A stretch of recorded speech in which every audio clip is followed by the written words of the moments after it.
আজকে আপনাদের জন্য শেয়ার করছি আম পেঁয়াজের ঝুরি আচার। রোদে শুকানোর কোনো দরকার নেই, ফ্রিজে রাখারও কোনো দরকার নেই, সারা বছর নর্মাল টেম্পারেচারে রেখেই সংরক্ষণ করতে পারবেন। আর আচারটা আপনাদের শেয়ার করার সময় কিছু টিপস শেয়ার করব। আশা করছি রেসিপিটা আপনাদের ভালো লাগবে। আমি 1 কিলো পরিমাণ কাঁচা আম নিয়েছি। দুটা আমি 1 কিলোর একটু বেশি কাঁচা আম আছে এখানে। ভালোভাবে এটা ঝুরি করে নিতে হবে। আমি এই ধরনের একটা গ্রেটার ব্যবহার করছি। একটু মোটা যে সাইজটা, সেই সাইড দিয়েই আমি এটা কুড়িয়ে নেব। কুড়িয়ে নেওয়া কাঁচা আমটা কিছুটা শুকিয়ে নিতে হবে, অতিরিক্ত পানিটা যেন না থাকে। আচারের ভেতরে পানি থাকলে কিন্তু সেটাতে আচার নষ্ট হয়ে যায়।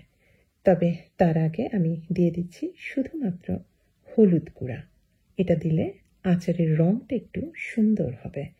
আর দিয়েছি বেশ পরিমাণে, মুঠো খানেক পরিমাণ আমি একটু পাতলা পাতলা করে কেটে নিয়েছি রসুন।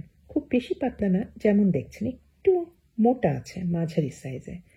ভালোভাবে মিশিয়ে নিয়েছি। এর মধ্যে কিন্তু কোনো ধরনের লবণ দিবেন না। লবণ দিলে কিন্তু আমের ভেতরে যে পানিটা আছে সেটা কিন্তু একদম ছেড়ে দিবে, তখন শুকাতে সময় লাগবে। আমি ওভেনে রেখে আমি শুকিয়ে নেব। ওভেনের টেম্পারেচারটা থাকবে একদম মিনিমামে, আর ওভেনের দরজাটা খুলে রাখবো। তবে তার আগে আমি একটা বেকিং ট্রের উপরে বেকিং পেপার দিয়ে দিয়েছি, মানে একটা পেপার দিতে হবে। আর পেপার যদি না থাকে সেক্ষেত্রে আপনারা তেল মাখিয়ে নেবেন।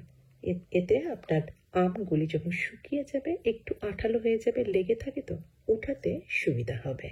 আর যতটা সম্ভব একটু পাতলা করে আমগুলি আমি বিছিয়ে নিচ্ছি, এতে তাড়াতাড়ি আমগুলি শুকাবে। এই আমগুলি আমি দুটা ট্রেতে বিছিয়ে নিচ্ছি। আর এই আচারের মধ্যে আমি কিন্তু কিছু পেঁয়াজ দিচ্ছি।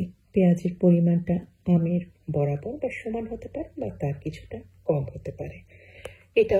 এটাকেও কিন্তু শুকিয়ে নিতে হবে। আর আমি ওই রকমই জাস্ট লবণ ছাড়া আমি একটু হলুদ মাখিয়ে নিলাম। আর বেকিং ট্রেতে আমি একটা বেকিং পেপার দিয়েছি, আর তার মধ্যে আমি ভালো করে জাস্ট বিছিয়ে নিচ্ছি। আর এর মধ্যে দিয়েছি আরও কয়েকটা কাঁচামরিচ। এটা অপশনাল, ইচ্ছা হলে আপনারা কাঁচামরিচটা বাদ দিতে পারেন। আমি তো ওভেনে শুকাচ্ছি, আপনার ইচ্ছাগুলো কিন্তু রোদে 2-3 ঘন্টার মতো শুকিয়ে নিতে পারেন। আবার গ্যাসের চুলার নিচে যে জায়গাটা থাকে, গরম হয়ে থাকে, সেখানেও ট্রেতে করে আম পেঁয়াজ দিয়ে শুকিয়ে নিতে পারেন, যেটা আপনাদের ইচ্ছা। ওভেনে আমি মিনিমাম আঁচে রেখে এইভাবে ঢাকনাটা খুলে রেখে আমগুলি শুকাবো প্রায় 5-6 ঘন্টার মতো। 5-6 ঘন্টা পরে আম একদম শুকিয়ে গিয়েছে। আর যে পার্চমেন্ট বা বেকিং পেপারের উপর দিয়েছিলাম, এই কারণে কিন্তু খুব সহজে আমগুলি ছাড়িয়ে নেওয়া যাচ্ছে। আর এটা কিন্তু খুব বেশি আর একদম খটখটে শুকনা করবেন না পেঁয়াজ এবং আমটা। এতে হবে কি, আচারটা একদম শক্ত শক্ত ধরনের হবে, রসালো, একটু নরম হবে না। এই কারণে আপনি বুঝতেই পারছেন, দেখেই বুঝতে পারছেন পেঁয়াজ আর আমগুলির মধ্যে এখনো কিন্তু কিছুটা ময়েশ্চার আছে। উপরে উপরে যে পানিগুলি, সেই পানিগুলি জাস্ট শুকিয়ে নিয়েছি।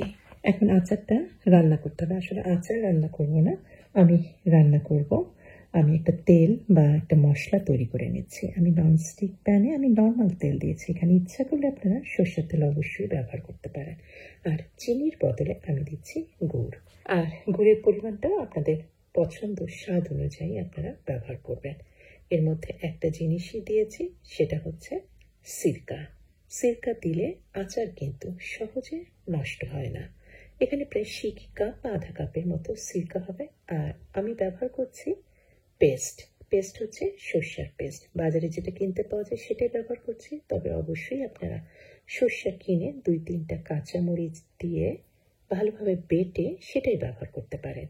পরিমাণটা কতটুকু, আসলে পরিমাণ না এখানে খুব বেশি ধরা বাঁধা একদম স্ট্রিক্ট কিছু নাই, কম বেশি অবশ্যই করতে পারেন।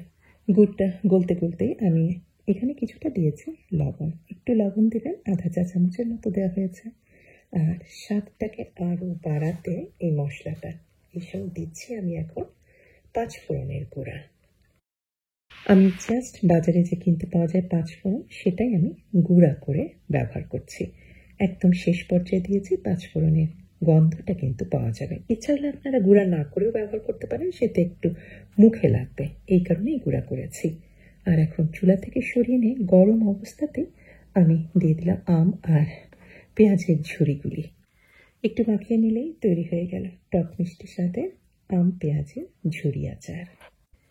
আর একটা জিনিস বলে দিই, আচার সংরক্ষণের সময় চেষ্টা করবেন, এটা তো বছর জুড়ে আমরা সাধারণত আচার সংগ্রহ করি, এই কারণে কখনোই প্লাস্টিকের বোতল ব্যবহার করবে না, সবসময় ব্যবহার করবে কাচের বোতল। কাচের বোতলে কোনো বিক্রিয়া বা রিয়াকশন হয় না।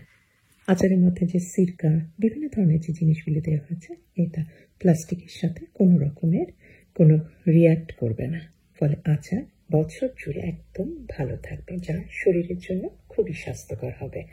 আর এই বোতলটা কিন্তু আমি একদম জীবাণুনাশক করার জন্য সবচাইতে বড় যে কাজটা, সাবান পানি দিয়ে ফেনা করে ধুয়ে নিয়ে আমি সূর্যের আলো শুকিয়ে নিয়েছি। সূর্যের আলো কিন্তু সবচাইতে সর্বোত্তম, সর্বশ্রেষ্ঠ জীবাণুনাশক।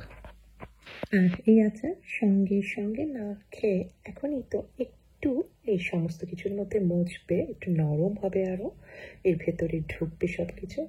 একদিন কি দুদিন পরে খেলে আপনি স্বাদটা একদম পারফেক্ট পাবেন। সবাই ভালো থাকবেন, আজকে এই পর্যন্তই।